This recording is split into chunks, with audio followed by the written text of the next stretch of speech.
இவன் மூஞ்சி சரியா வருமாடா?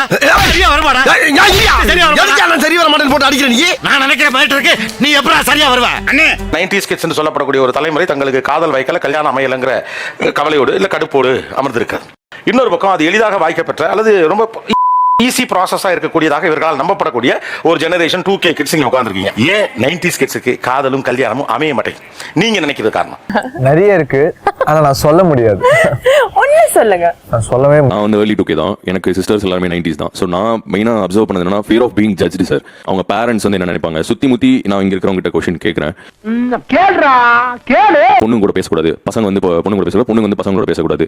அண்ட் வந்துட்டு மத்தவங்க என்ன நினைப்பாங்க, அப்புறம் மத்தவங்க ரொம்ப சத்தமா சிரிச்சு பேசாத, இப்படின்ற மாதிரி சின்ன சின்ன வயசுலேயே அவங்களுக்கு பிளெண்ட் ஆகி இதாகுது சார்.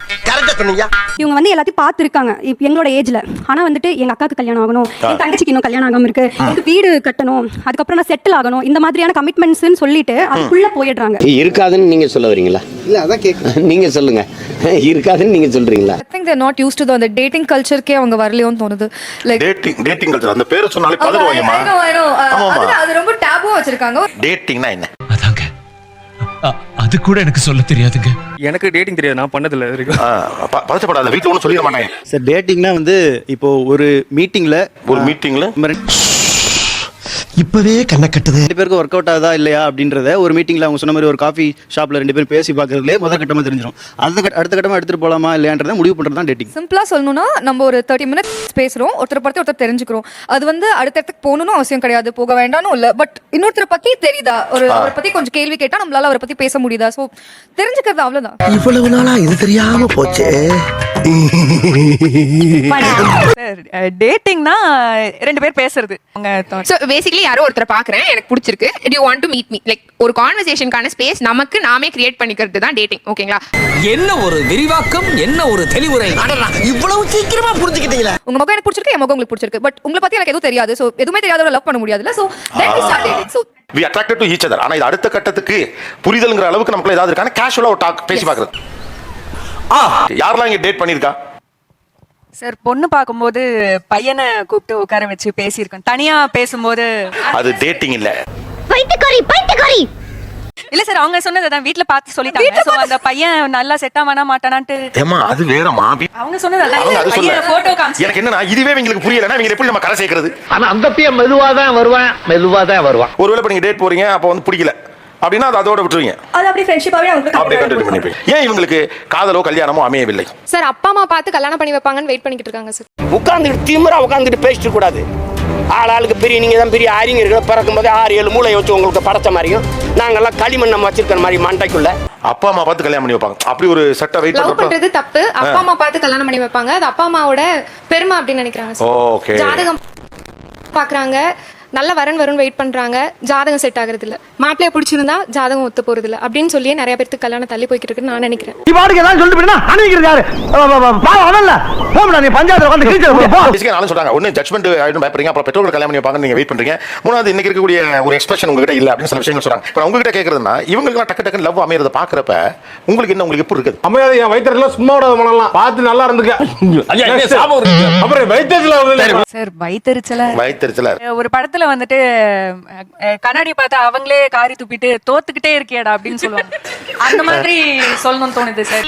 உன்ன மூஞ்சில வேற யாரும் துப்ப விடாது பாரு, அதான் நான் துப்புறேன். தோத்துக்கிட்டே இருக்கியடா. நம்மளா போய் அப்ரோச் பண்ணா கூட, ஏன்னா 90s கிட்ட பொறுத்த வரைக்கும் பசங்க அப்ரோச் பண்ணுவாங்க, ஒரு 2 வருஷம் வெயிட் பண்ணுவாங்க, பொண்ணு அலைய விடும், இப்படி எல்லாம் கதை கேட்டுட்டு இது நம்மளுக்கு ஒர்க் அவுட் ஆகாது, நம்மளே இறங்கிடுவோம். இறங்கி ப்ரப்போஸும் பண்ணியாச்சு. ஆனா அவங்க இல்ல அப்பா அம்மா எல்லாம் ஒத்துக்க மாட்டாங்க, ஜாதகம் எல்லாம் பாப்பாங்க, இல்ல ஜாதி பாப்பாங்க, இந்த மாதிரி ஏதோ ஒரு ரீசன் எப்படியாவது சொல்லி பிரேக்கப் ஆயிடுது. நான் செத்துறேன்டா. ஜூனியர்ஸ் அல்லது உங்க சர்க்கிள்ல ஒரு 2K கிட்டுக்கு காதலோ கல்யாணம் அமையறப்ப யாருக்கு வந்தப்ப அடப்பாவி உனக்கா? எனக்கு தெரிஞ்ச என்னோட ஏரியா பசங்களே நிறைய பேருக்கு திடீர்னு கல்யாணம் ஆயிட்டு, கல்யாணம் அக்கா வந்துருங்க. மார்க்கெட்ல வேலை போகாம இருக்கிறதுக்கு நான் என்ன முத்திர கத்திரிக்கவா? என் தம்பிக்கு இப்போ நான் அந்த ஒரு லவ் கண்டுபிடிக்கிறதுக்கே நான் இவ்வளவு வருஷம் கடந்துட்டேன். அவனுக்கு என்ன 2 லவ் 2 பிரேக்கப். எப்படா அதாவது நமக்கு லவ்வே அமையல, இவங்க லவ் முடிஞ்சு பிரேக்கப் முடிஞ்சு எப்படி நீ இதெல்லாம் பண்ற கொஞ்சம் சொல்ல. அப்புறம் என்ன அது இது?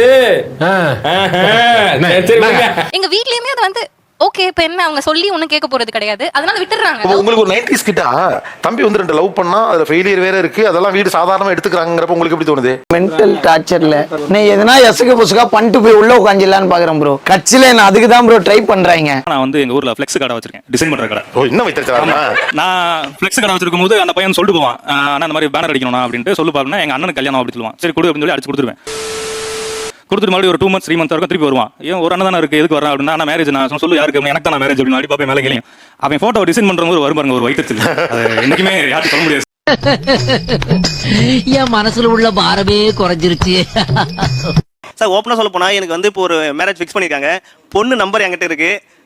ஒரு 1 month முன்னாடி நம்பர் வாங்கிட்டேன், இன்னும் கால் பண்ணல சார். ஏன்னா பயம், என்ன சொல்லிடுவாங்க. பொண்ணு எல்லார் வீட்டில் ஓகே இருந்தாலும் பயம். அம்மாவோட தங்கச்சி பையன் வந்து 2002 பிறந்தான், April 3. April 2 அவன் பிறந்ததுக்கு நான் தான் போய் ஊர்லாம் சாக்லேட் கொடுத்தேன். தம்பி பிறந்திருக்கான்ட்டு 2024 லவ் பண்ணி கல்யாணம் முடிச்சிட்டான். இப்போ அவனுக்குமே பையன் பிறந்துருச்சு, அதுக்குமே நான் தான் சாக்லேட் கொடுத்தேன். பாத்தீங்களா கவுளி கூட அடிக்குது. ஹலோ, நான் தான் ஃபீல் பண்ணேன். நீங்களா? அவங்க எப்படி வந்து கரெக்டா சூஸ் பண்றாங்கன்னு எங்களுக்கு தெரியல. ஒரு லைஃப் லாங் இருக்க ஒரு பார்ட்னர் அவங்க எப்படி நம்ம கரெக்டா சூஸ் பண்றது? டயட் ஃபாதர் கிரைட் இங்கி பிங்கி பாங்கி கீ அதான் இன்னொரு வீட்டுல ஓகேன்னு சொல்லக்கூடிய அப்ப சூழல் பிரச்சனை நீங்க சொல்ல முடியாது. அப்புறம் உங்களுக்கு மேல சார் இல்ல சார், ஸ்கூல் படிக்கும்போது காலேஜ் படிக்கும்போது என்கிட்ட சொன்ன விஷயம், இந்த ஏஜ்ல நீ செலக்ட் பண்ணா தப்பா போயிடும்னு சொன்னாங்க. இப்போ நீ எதையா செலக்ட் பண்ணிடு, நாங்க பண்ணா தப்பா போயிடுங்கிறாங்க.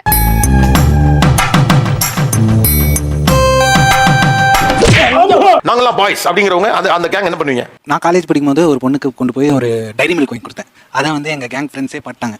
பார்த்ததுக்கப்புறம் என்ன பண்ணிட்டாங்கன்னா அடுத்த நாள்லேருந்து எனக்கு எங்கே போனாலும் கேன்டீன் போனாலும் சரி எங்கே போனாலும் சரி எனக்கு எதுவும் வாங்கி தரதில்லை. ஏன்டான்னு கேட்டதுக்கு நம்மளாம் பசங்க இப்படி தான் இருக்கணும், நம்ம இப்படிலாம் பண்ணோம்னா நம்ம நாளைக்கு வந்து நம்மள மதிக்க மாட்டாங்க, நம்ம டிபார்ட்மெண்ட் என்ன, நம்ம ஒரு மெக் பாய்ஸ். லைஃப் ஃபுல்லா ஃப்ரெண்ட்ஸா இருக்கணும்னா கல்யாணம் பண்ணிக்கவே கூடாதுன்னு சார் இப்போ நான் +1 +2 வந்து 2 வருஷம் ஸ்கூல்ல படிச்சேன் சார். 2 வருஷம் ஒண்ணா படிச்சோம். ஒரே ஒரு கேர்ள்ஸ் இருக்கும், யாரும் பேசலைங்க சார். ஏன் பேச மாட்டீங்க? அதான் சார் அப்போ வந்து அந்த போல தனியா நம்ம வந்து அவங்க அவாய்ட் பண்ணா அது ஒரு கெத்து, அது ஒரு நம்ம பேசுற மாதிரி நினைச்சிருந்தேன். ஆனா லேட்டா தான் தெரிஞ்சது.